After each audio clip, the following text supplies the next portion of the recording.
Hey guys, and welcome today. I'm going to show you how to get the best quality out of your Instagram videos because I'm sure you know that by now Instagram is switching and promoting very much the video side of things because it just wants to compete with other platforms like TikTok and YouTube, but it also has a way of drastically reducing the quality of your videos.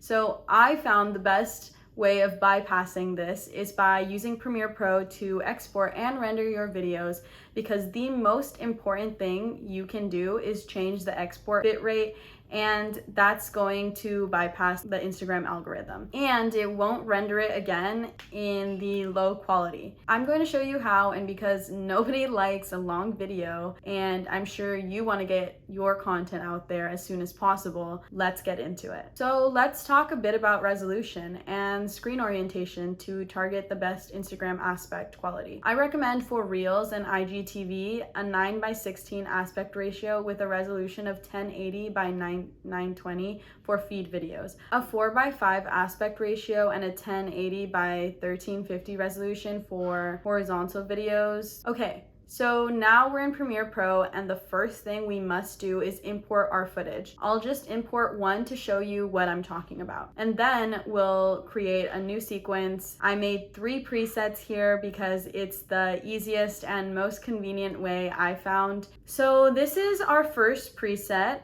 Horizontal, you're gonna have to type in 1920 by 1080. The thing you must pay attention to is your frame rate. You can see that my clip is 23.976 frames per second, and then if it's not the same frame per second, you must change it here. So it's the same frame rate because Premiere Pro will either skip frames or create frames if it's not the same frame rate as your clip sequence, and it will create artifacts. Okay, so for the second sequence preset, the reel is the frame size 1080 by 1920, and this is the same thing. You only have to adjust the frame rates per second, and when you're ready to save the preset, you can just click on Save Preset and just type in a name that you will remember easily. Okay, so we're gonna make a reel with my video. I'm gonna click OK on the reel preset, and then I'm going to drag the video to the timeline. I'm going to click Keep Existing Settings. It's just telling me that my clip is not the same resolution as the sequence settings, and this is because it was filmed horizontally. And then I'm gonna go to Effect Controls and I'm gonna scale it up so that it fills the frame.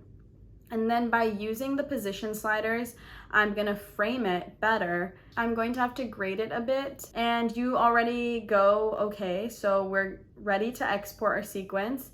And it took me a while to figure out the best export settings, so you won't have to do that. It took a lot of trial and error and studying the way the image is rendered, and all of this is based considering on losing the least amount of quality and gaining the best quality image you can on Instagram. You just go to your export settings and make sure first your sequence is selected, then go to File, Export Media, or press Control M on Windows, Command M on Mac. First thing, choose H.264, and then for the preset match source, high bitrate, then make sure to set the name of your file, make sure export video and export audio is checked, then go to the video tab and we'll just have to adjust a few settings here. Check render at maximum depth, and then uncheck this box and set it to the high uncheck. This one, and choose the level 4.2, scroll down to bitrate settings and set it to CBR and bitrate. Now you can save it as a preset, and you can click on this box, Save Preset, and name it in Instagram, High Quality Render. Don't click on Save Effects or Publish Settings, just click OK, and now you have it here as a preset.